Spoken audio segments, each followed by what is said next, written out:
Welcome to the Powell Bros movie reviews. We are here another week, another movie to watch. We are making our way through all of the Marvel movies, which there are many of them. We're looking at all the good, the bad, and the very ugly. So excited to do another one today. I'm here with my co-host Tobiah. How are you doing? Doing pretty good. Good. Yeah. Got another interesting movie for us to review. Yeah, I feel like between last week and this week, and then our Echo review, we're kind of covering all the girl boss movies and tearing them apart. Well, it's gonna get pretty good after this. We got Please say next Blade. we got Blade. Yes, Blade. I love Then Blade. the original X-Men movie. Yep. And then the original X-Men movie. Okay. Blade 2. Spider-Man, Daredevil. Woo! X2, Hulk. So we got a lot of good stuff coming ahead. Awesome. So this is our last the early 2000s major hit. Hulk.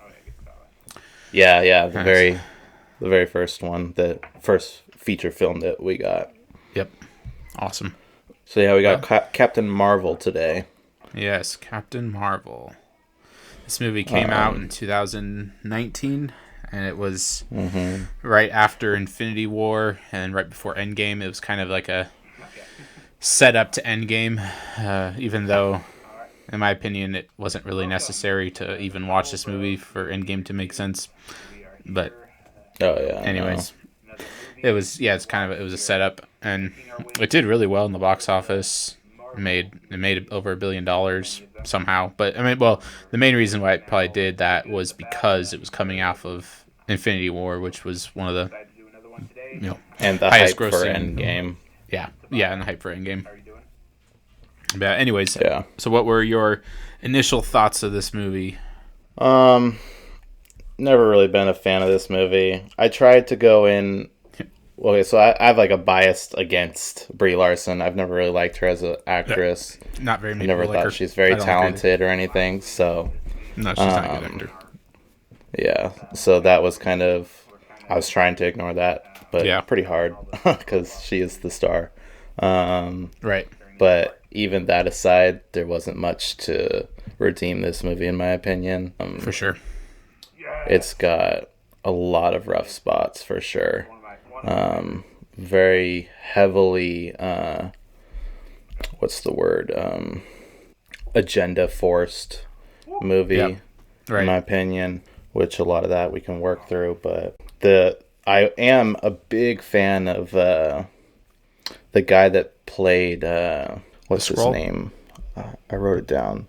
Yeah, the Skrull guy, Talos or whatever. Yeah, I can't remember that guy's name. Ben something or Ben something. yeah, he's an awesome actor. There it is. Ben Mendelsohn. Mendelsohn. He played Talos, the Skrull. I'd say he was Rogue probably One, the best Ready part of this Player movie. One.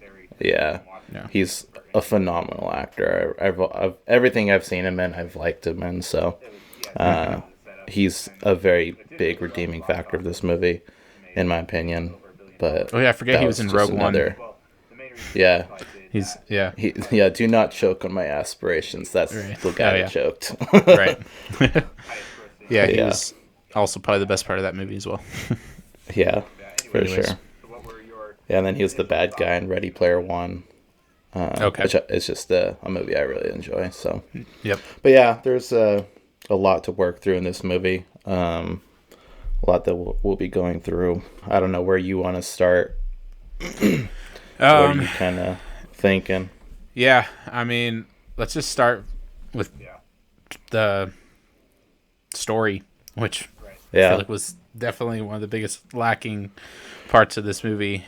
Man, I mean, like, I had a hard time really understanding like the plot and like where they were going with it. I mean, I know I understand she like goes to Earth, or she ends up on Earth because she escaped from the Skrulls, and then she's trying to find her way home, but also figure out who she is.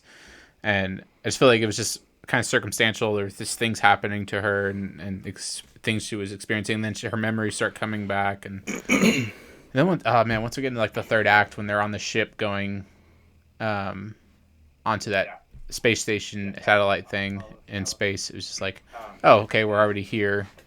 But I feel like not much has really happened. We've been introduced to all these characters. They bring in Nick Fury. They bring in Coulson.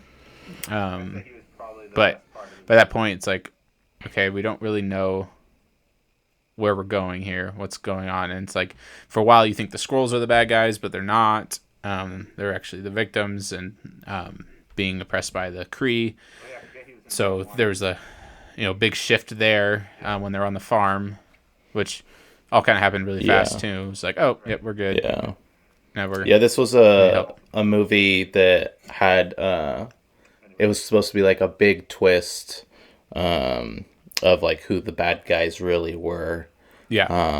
Skrulls are typically villains. Usually. And they made them good guys in this. I don't know. They didn't do a great job of doing the whole twist thing. No. I don't know if it really even worked for the story. I feel like with this movie, we also kind of run into a lot of the same issues that we had with Captain America, where you have this hero that's basically invincible. Right. And with this character, Captain Marvel, she really is invincible. Even more invincible so you have than Captain America. this God complex where you have this godlike character that is so perfect. And that's another issue. They really forced like that she was like a perfect woman. That was part of the story too, is that she was enough. That was like towards the ending, like her big, in and of herself, like her powers were within, and she just had to unlock and that was them. like to overcome her dark night of the soul, she just had to realize that she was enough, that she's good as she is, and no flaws, she's powerful enough, no flaws, she's perfect. She didn't have to repent of anything. Yeah, she had no issues. So at all, like literally the whole movie, she had to embrace that. Yeah, like the whole movie. And so you just run into that issue. You can't write a story where the character is perfect, and you're not going to connect with the audience if you have this perfect character that doesn't have issues to overcome. And you can see what they're doing. They're trying to make it feel like women are could do no wrong, superior to men, and how she's throughout this entire movie. Oh my gosh, what they did with Nick Fury, they just made him a complete wuss. Yeah, awful. He was just submitting to her the whole time, and it's just like, Nick this Fury is this guy is in these other movies. Yeah, guy. You watch the other movies, he's very what's the word? Stern and just very masculine, and then you get him in this movie, and he's just like a wuss. He loves cats. Yeah. Yeah. Yeah. It was so bad. And on so many levels. They give her nothing to overcome. No challenge. Well, okay, no. They do give her something to overcome. It's the oppression that she's received from other men, or from men. Like Jude Law's character, who kept these secrets from her. The men the guy at the bar, and the guy on the motorcycle. Like, men have looked down upon her. She couldn't be she was always told she couldn't be a pilot because she's a woman, but she still pursued that, and we'll get into that a little bit in a minute as far as women in combat, and we'll wait till then to lose the rest of our subscribers. But yeah, she had no flaws in herself, nothing that she needed to repent of, nothing she needed to overcome. And this is just something that we're seeing we see so much in movies these days, especially when it comes to female characters. You give them no flaws, no weaknesses, and then on top of that, they also have no personality, especially Brie Larson. She just doesn't have a personality in this movie. I think in most of her movies, but even her character as it was written, it's like she doesn't have nothing. There's nothing that we can connect with, nothing that we can relate to. She's very just flat throughout the whole movie. And she, like, there's little glimpses where she shows like some emotion, which is also really inconsistent because at one moment she's really serious, and then the next she's like cracking jokes and laughing and smiling, but then she's back to being serious, and like it was just all over the place. It was either just terrible acting or just terrible writing or mixture of both, likely both. But you do that. You have Rey Skywalker. She had, throughout those 3 movies, had no flaws, nothing that she needed to overcome in and of herself. She just was all of a sudden just perfect and had these great powers and can do no wrong. And everything she sets her mind to, she can accomplish. Every battle she's in, she wins, and it's ridiculous. And you create unlikable characters that people can't relate to. But then of course you get into the issue of like, well, you're putting women in roles that men should be in, and that creates other problems. But thinking from a character standpoint in the story that they're telling and stories that we want to tell, it's like, yeah, you're creating a flawless character that we're supposed to relate to, but we can't because they're flawless. But you said they did the same thing with Captain America. He didn't have any flaws, anything to overcome, so it's like hard to relate to him. So they even do it with men as well. It's just bad story writing. Yeah, for sure. And you get this a lot in just superhero movies in general. It just it's an easy ditch to fall into. Creating a flawless character, and it can be done well. I mean, or it is often not done well when you're not giving character flaws. And I think that might be partly why, kind of off topic, partly why a lot of people like these villain movies, redemption stories.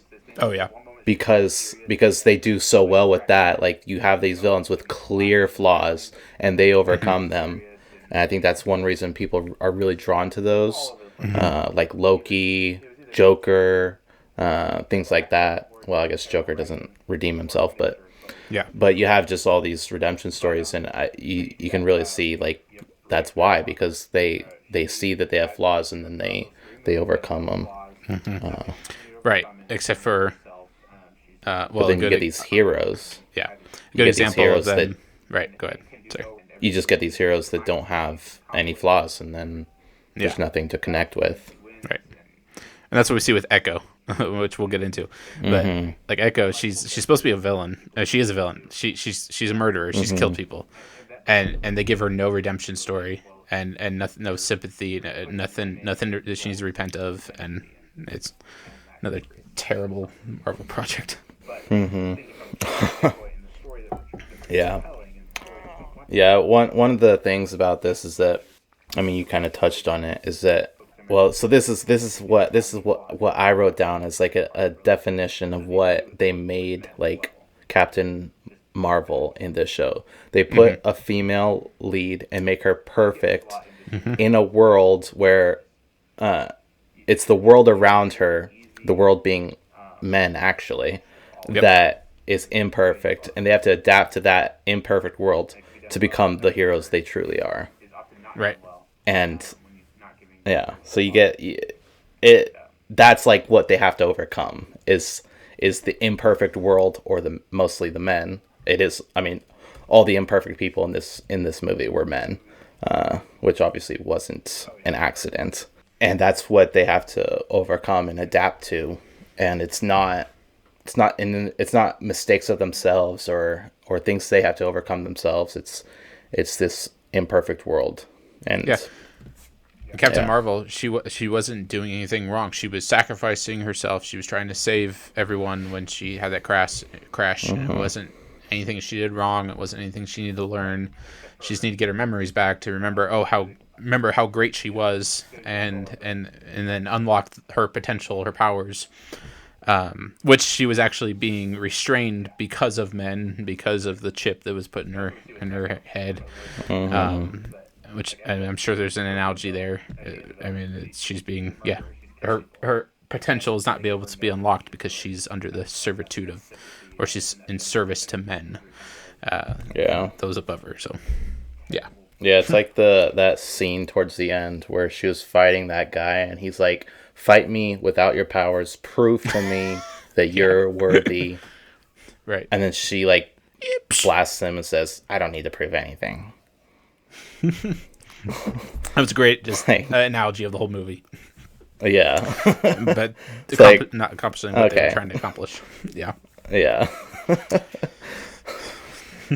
And so I think now we should kind of shift into you want to talk about the villain real what quick? would be a good no, I was gonna say with the female hero, like the problem is with they're trying to make these women into men, and that's not where women are glorious, and that's right. And we need to establish like we're not hating on women at all, but they need to be put in like these positions where they were created to be. Right. They weren't created to be protectors and providers, but nurturers, helpers, mothers, caregivers, gentle and lovely, not masculine and forceful. Right. Like a good example of this was it Monica Rambeau, her friend. Yeah. She was a mother. Friend. She stopped. I think she gave up, retired from being a pilot. Was that the whole point? In order to be a mother. I think so, yeah. Something like that. It was actually interesting because they had one line in there that I think that really shed a lot of light on this. When she was talking to her daughter about going up into space on the spaceship, she was saying, "No, I'm not going to. I need to stay here and look out for my daughter." And then her daughter's like, "No, no, you need to do it. You need to go." And she says, "What kind of example would you be setting for me if you didn't go?" It's like the example she's supposed to be setting to you of what a mother and a nurturer looks like, and what a glorious woman is as she cares for her children. It's like they get it half right, and then they just fall off the cliff. Yeah. It's like, no, she's not meant to go out and fight and take life. She's supposed to preserve life and to be a protector, to be a nurturer, and to have those motherly instincts, which she does have, but she rejects when she's like, "No, I'm going to go fight." Granted, there's no father around. I don't think there's any reference to what happened to him or whatever. I don't think so. Yeah. Well. And so as we're telling stories, like, okay, there is that reality. It's like sometimes fathers have failed, and there's no father, or there's or he's passed away and he's just not there, or he's been a unfaithful patriarch, unfaithful father who's left and abandoned his home. But either one, like, okay, then a mother has a responsibility to take care of her child, and so there's times where it does work, where a mother can protect her child in a certain way, but not in a way that she's trying to be a father. She's trying to be something she's not. Yeah, she's not going out to war. She's being a defensive protector, not a offensive protector. Right. Men are made to take life, for the sake of their people, their family, and women are meant to give life. Like that's how they are created. They are literally life givers, as they create children, and yet our culture scoffs at that and mars that beautiful that mars the glory that is seen in motherhood and womanhood, and do so because they want women to be like men, and they put them on a scale that they shouldn't be put on, because any movies like this, it's like where they're trying to say, well, women can measure up to men, they can be just like men. And it's like, well, no, that's not the scale they're supposed to be put on. Just as a man shouldn't be like a woman and shouldn't try to do motherly things and to take the role of the wife and of the woman. It's like, no, that's not glorious either. But the glory of the women of a wife, of a mother, is just as glorious as man, but in a different way. And they honor and glorify God in their own unique ways. And that's something that we just don't get, because we want equality. We want we want representation for both sides, and we want women to be able to be seen on par with the men. It's like, well, you're not getting it. You missed the mark. Yeah. Well, I think that's a good time we can transition into the villain, or villains, I guess I should say. Yeah, there's technically one main antagonist.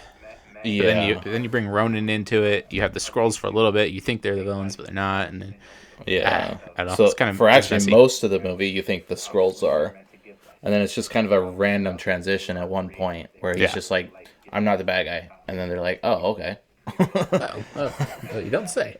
So they really push that this specifically Talos, that he's like the bad guy and he's the antagonist, and just from a story standpoint, he is the antagonist against Brie Larson and against her character, even though she was fighting on the bad side for a while.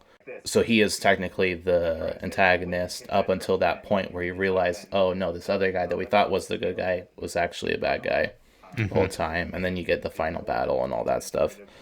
But it wasn't until pretty far into the movie that you realize that this one guy that we thought was the villain wasn't a villain. So there's kind of a few ways to tackle this. We could, talk about Talos' character but I mean, even with him, like, we never really hear what his motives are, which is purposeful because of hiding who he truly is.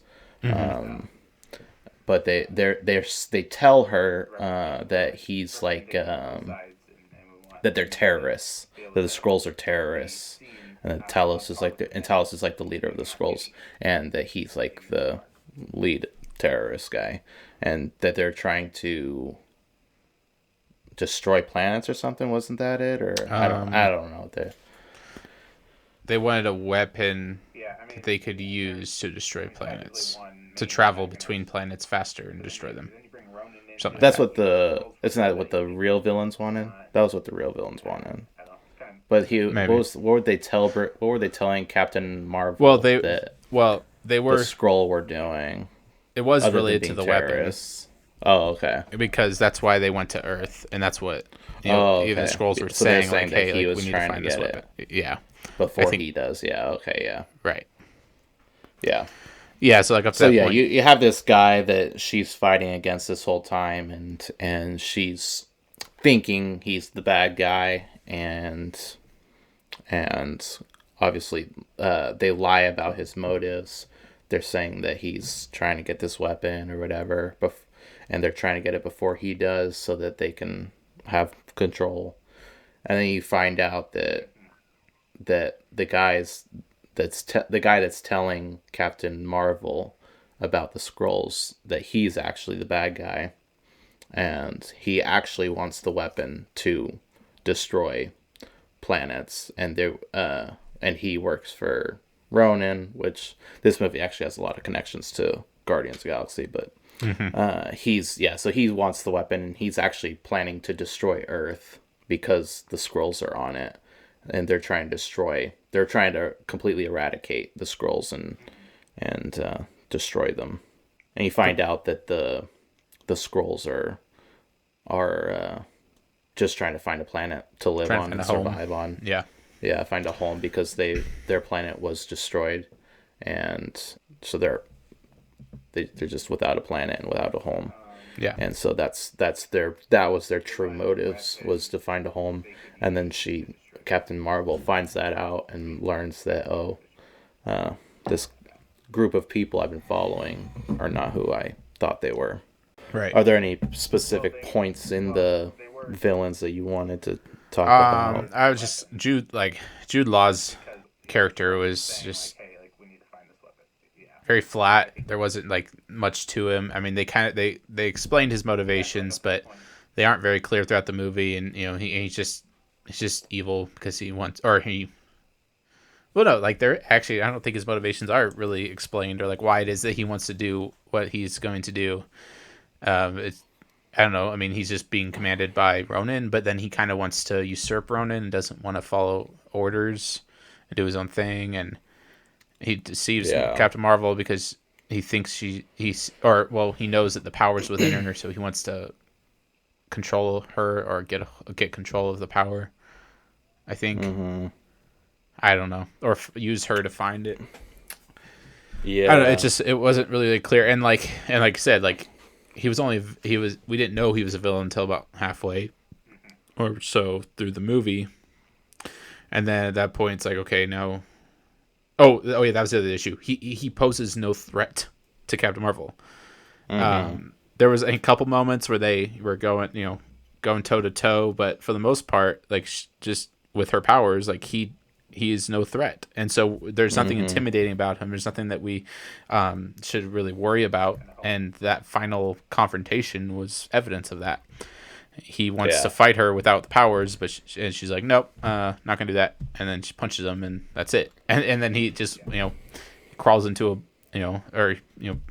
runs away with his tail between his legs and leaves the planet. It's like without even fighting her, and so it's like, okay. That was it. Yeah.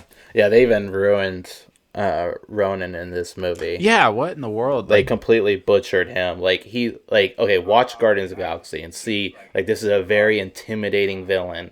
Yeah. And then you see him in this, and he's like he literally had a point where his eyes were like wide open. Right. Oh no. Like, because he was scared. Like, it just they totally butchered him. And he's very intimidating villain in Guardians of the Galaxy, and then you get him in this, and he's just another guy that's a wuss. I want to watch that movie again. I love Guardians of the Galaxy 1. Yeah. It's so good. Yeah. Anyways. Yeah, that was disappointing. Yeah, and it felt like... Sorry, go ahead. I was just going to kind of continue on Mads Mikkelsen's character, about his relationship with Ronan, because it was confused. Well, so we think his motive is, well, once we kind of figure out, like, get a idea of his relationship with everybody and what's going on. Mads Mikkelsen. It kind of seems like... I'm sorry, what? Oh, sorry, what's his name? Who are we talking about? Mads Mikkelsen's not in this, is he? Not Mads Mikkelsen. What's his name? Jude Law? Jude Law. Oh, yeah, okay. I don't know why I was thinking Mads Mikkelsen. Wait a minute. Do they look alike? Mads I think they look alike, yeah. Oh, okay. I could see that. Jude Law. His character is with Ronan. He does seem to want to just listen to and submit to Ronan, but then you do have that point where he does lie to him, which was it was kind of pointless. Like, you have so much else going on, you didn't need to throw that line in there. Like, establish something already. Like, he should have just been submitting to Ronan, or just been completely against Ronan and been his own thing. Or Ronan shouldn't have been in this movie. Well, that's the thing, is I feel like he was only in the movie just to make a connection to other Marvel stuff, other Guardians. Oh yeah, because he didn't really serve a purpose.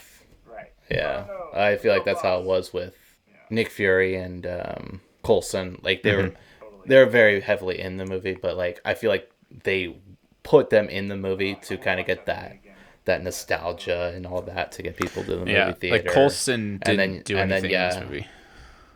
Yeah, Coulson was completely pointless in this movie. But then you get Nick Fury, and they definitely just put them in here. And then Ronan and just all these connections it was just all ways to get people to the movie theater. So pretty much. Well, and it's trailer moments and whatnot. Yeah. And one thing I thought of was kind of some continuity issues, because they refer to S.H.I.E.L.D. as S.H.I.E.L.D. in this movie, but in Iron Man, they don't come up with the name S.H.I.E.L.D. because they just have the long whatever S.H.I.E.L.D. stands for. They just have that. That's the title they use, and then but this one's oh no, we're just gonna. They did refer to it as S.H.I.E.L.D. Huh? Multiple times. So that was weird. And then there's I don't know if you want to move on past the villains. Do you have anything else? Yeah, that's fine. This kind of goes back to my continual complaint about prequels, because this is technically a prequel, because it's a prequel for Nick Fury and S.H.I.E.L.D. and the whole this is how we got the name for Avengers was really dumb. It's Carol Avenger Danvers. It's okay, Yeah. what does that have to like? She's the first Avenger, but not really because Captain America is. But Yeah. like, what does the name Avenger have to do, or the way that they got the name have to do with the actual Avengers? Except for maybe, okay, she's the first superhero that Shield is aware of. I don't know. But then you also have Captain America, so it's confusing. Yeah. That was dumb. And then going back to how they butchered Nick Fury, it was I remember being so mad, and I'm still so mad about the fact that the reason that Nick Fury lost his eye is because he got scratched by a cat. It's like, oh my goodness, they took great lengths to try to make Fury as effeminate as they can, and then have him. The question we're kind of asking is how did Nick Fury lose his eye? It's like, oh, he was scratched by a cat. That's so lame. Like, come on, like, give him something better than that. Like, this is a very tough BA character that he's very masculine, as you were saying, and it's like, that's it. And then he loves cats for some reason. It's like, okay, whatever. Still. Yeah. What was the other one? There was like a third thing that they did that I was like, it's really dumb. Anyways, I'm sure there's another one that'll come to mind. Probably was it the Tesseract? No, there was a lot of connections but there with was the Tesseract. Yeah. Right. So, because we find out in Avengers that Shield has had the Tesseract. We also find out, I think, in Endgame, I think, because they go back in time to. Oh yeah. Yeah, the Tesseract just all over the place on Earth. Yeah. To kind of get into like the whole where this movie fits within all of Marvel, this film is of course within the common MCU stories, and this is our second MCU movie. Oh yeah, it is. Captain America: The First Avenger was our first, and the Tesseract was in that movie. It was it fell. And Cap fell with the plane, and then Howard Stark pulled it out, and somehow Marvel got it from him. Oh yeah, that's weird, confusing. That's a dumb thing. It's how she got her name, Marvel, from the other lady, Marvel. Captain Marvel. Because. But yeah, so she somehow got it from Howard Stark. So right. I mean, she must have. But then again, there is that scene in. I guess that would take place before this, but yeah, the one in Endgame. Yeah, are there other things you want to talk about in the story? Just like her being a soldier, a female soldier. Yep, right. So she's a combat pilot. But I guess she was wanting to be a combat pilot during a time when women weren't allowed to be in combat. And so they made that point, and so she was able to do so through this program and be able to test fly this airplane. So I guess she wasn't actually in combat, or like she wasn't like a combat pilot. But either way, like she was wanting to do that. That's what she was pursuing, which just goes back to what I was saying, how that's not the role given to women. Women are not meant to take life. They are meant to preserve it and protect it, and they are not made for combat. Men are meant to fight and protect for their women, because women are glorious, because they are worth protecting, because they are beautiful, and because men are willing to lay down their lives for their families, so that women don't have to. That's why, and so it's not glorious. It's not beautiful when women want to go into combat. It's like, why is it that you want to do something that is given to men to do? It's a hard thing. It's a difficult and dangerous thing that women don't need to do. It's not what they're called to do, and men are just physically more capable of doing so because of how God made them, and that's okay. That doesn't mean that women are less in any way, but they string a narrative together, and that's how it's perceived. And so this movie is that's one agenda they're pushing. I did like Talos' character. Talos, I think. Yeah, because he was a a good masculine father figure in the movie. He had his wife and child who he was trying to protect, who got taken, who was with Marvel under her protection, so that Talos can go out and try to find a way to save his family, to go out and fight and to protect his people, so that they could find a home. He was being a father figure. He was he was a masculine character that was, I think, well done. And then you see him protecting his family and keeping them safe and laying down his life for them. And so that was a good example that was well done in the movie. Yeah, he was a great character. And then he gets he wasn't really, I guess, he didn't really sacrifice himself, but he got shot like when he was around his family. But he was like kind of I meant like he's willing to lay his life down. Yeah, he doesn't die. Yeah, you could definitely see he was willing to. And well, there's that scene where he got shot while he was like huddled around them. But yeah, he was a great character. I guess we can kind of go through the different stages of story. So like the hero's character development, which is, we kind of went over that, but there really wasn't, because she didn't know who she truly was, and she realizes and learns that she is perfect the way she is. That's what I came up with. Yep, pretty much. Most female protagonists these days. She got her memory back. That was her character development. She got her memory back. And like I said, she had no character. She had no emotion. She had no likability. We had no reason to care about her, except to feel bad that she can't remember her past, or remember who she is, or where she's from, and that she's been oppressed by men. But that's it. It's like we have no reason to care for this character, and and that kind of goes into like the sacrifice part of a hero, and it's like, when you have this character that's all powerful, that is perfect the way she is, she's never really sacrificing herself, even if she's fighting and going into war and defeating the bad guys. It's like, we know she's not going to die. She's literally flying through these ships like they're nothing.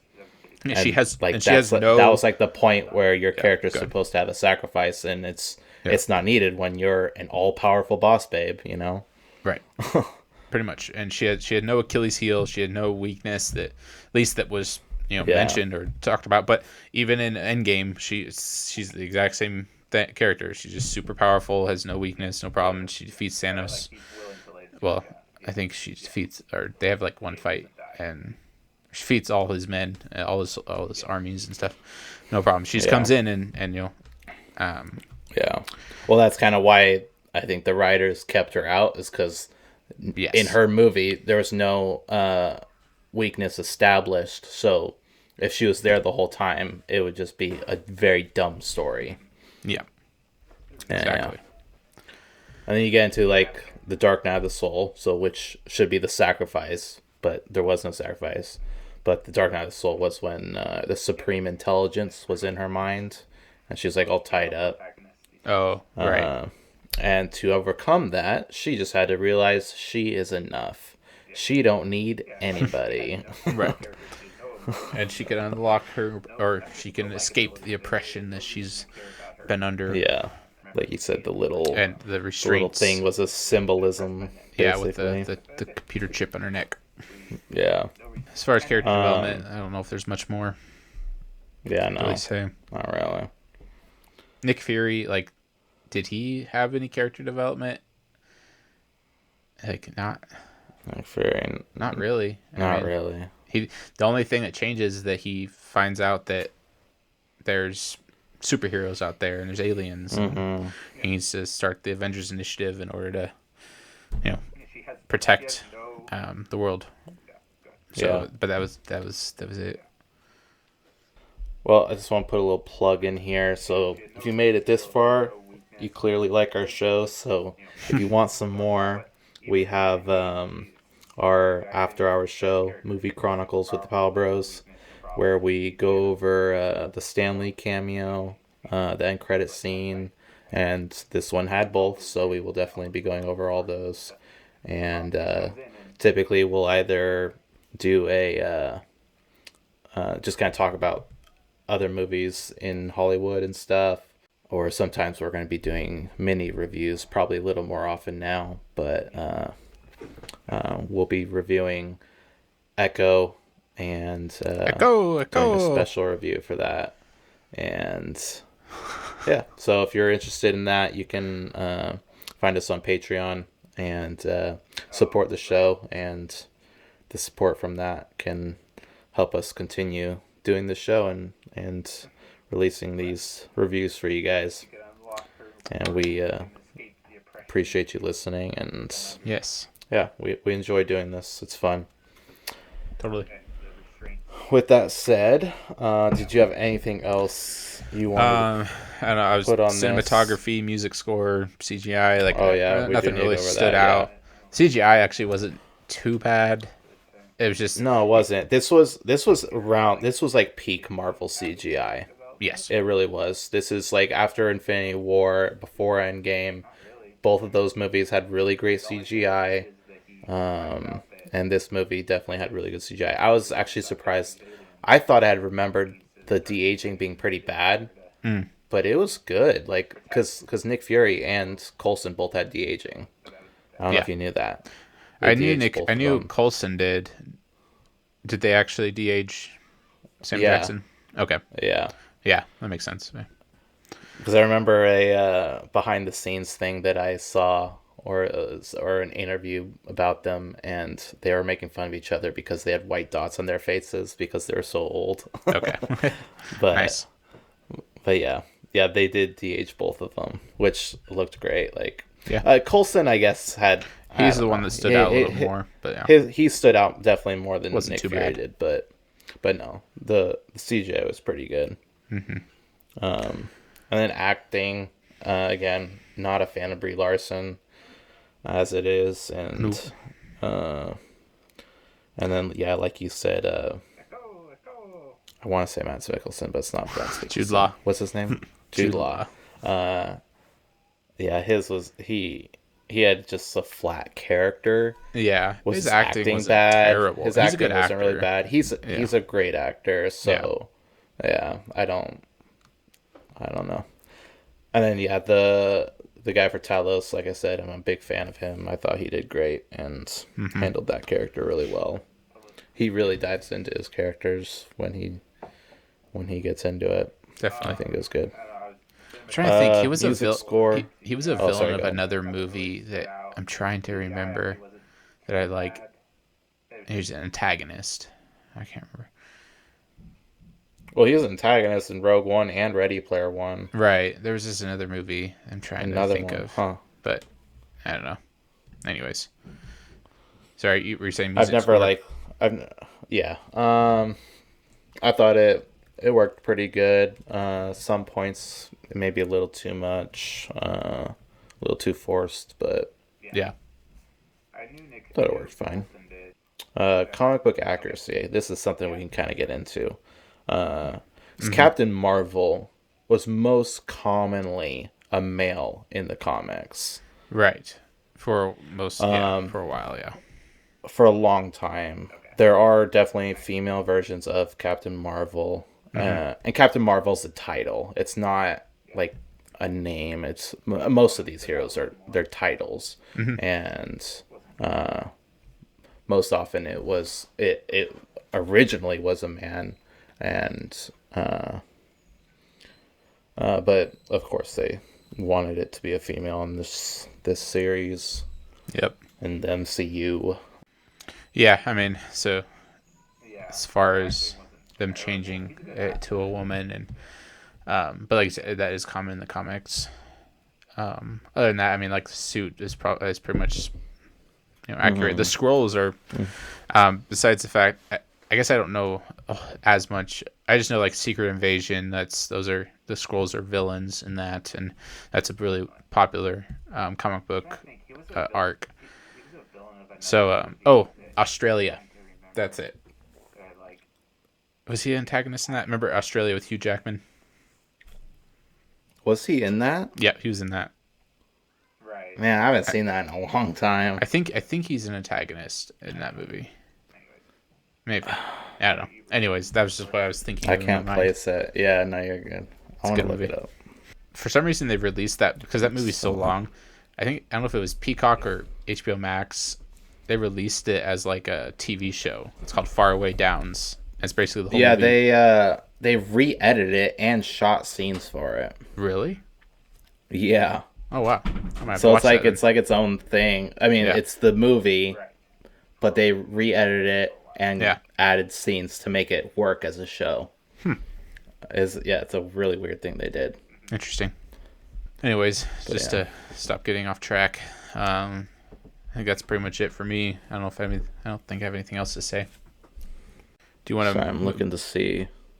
I don't think he's in it. In Australia? Oh, he's in the Dark Knight. He's on the Dark Knight Rises. Yep. I know he's in that. No, I don't think he's in Australia. I don't see him in there. Yeah, no, he is. I'm free. He is? Yeah, I mean he's credited in it. And Faraway Downs. Yeah. Wait, you're talking about the Talos guy? Yeah. Yep. Ben I don't know. Mendelsohn. He's Captain Dutton. I don't remember. I think he's one of like the cattle salesmen or something. Yeah, he's in the whole he's in 6 episodes of Faraway Downs. So maybe he's in Faraway Downs and not the movie. He's in the movie too. Like I said, I remember him in the movie. It's not showing up. I don't know. What are you on? Are you on IMDb? I'm just Googling. Yeah. Oh, okay. That's right. Maybe we'll watch that and do a mini review. It's a good movie. Yeah. Faraway Downs. Ooh, yeah. Walkabout. Titled in Faraway Downs.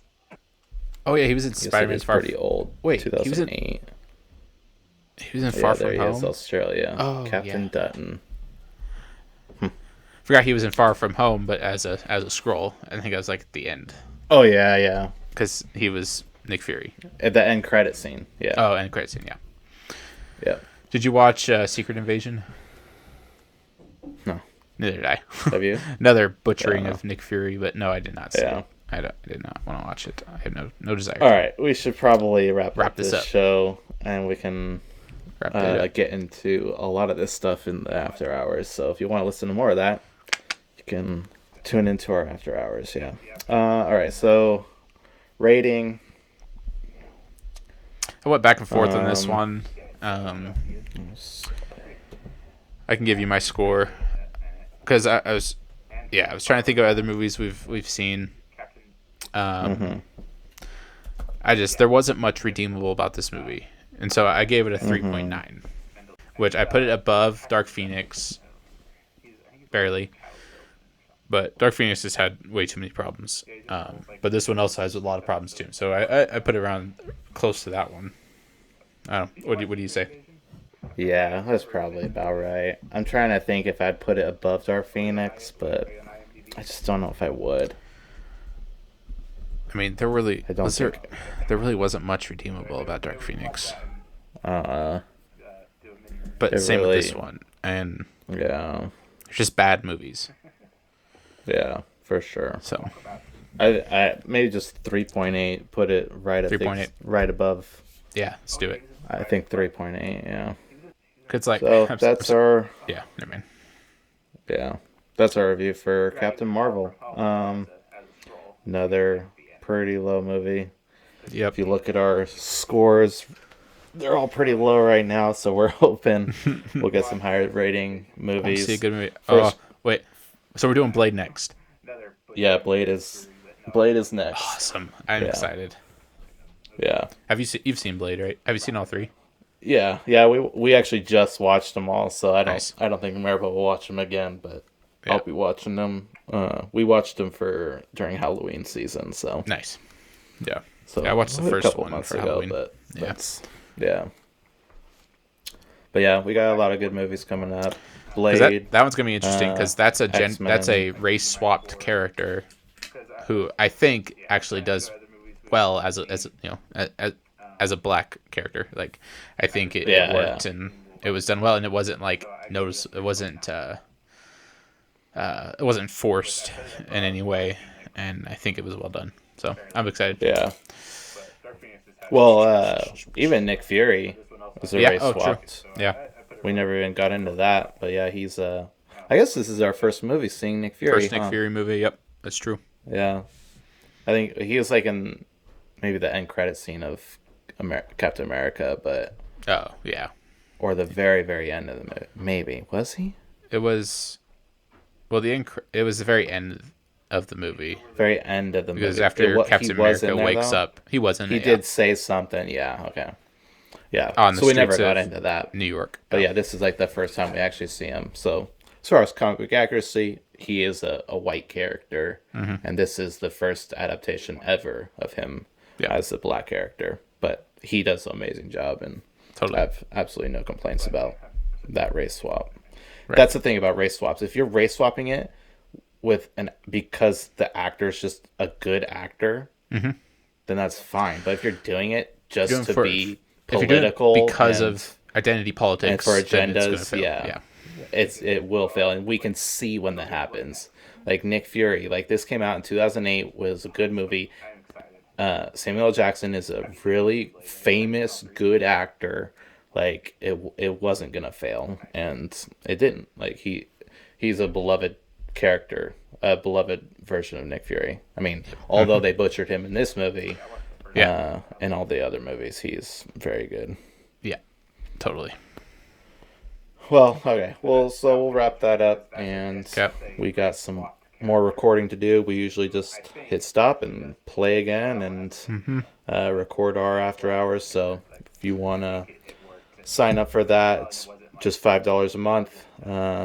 Helps us to be able to do this, and we appreciate the support. Yep. Thank you for listening, and we look forward to the next movie. Yep. It'll be Blade, the first Blade. Yes. Excited. It's going to be good. All right. All right. Thank you all for listening. Bye.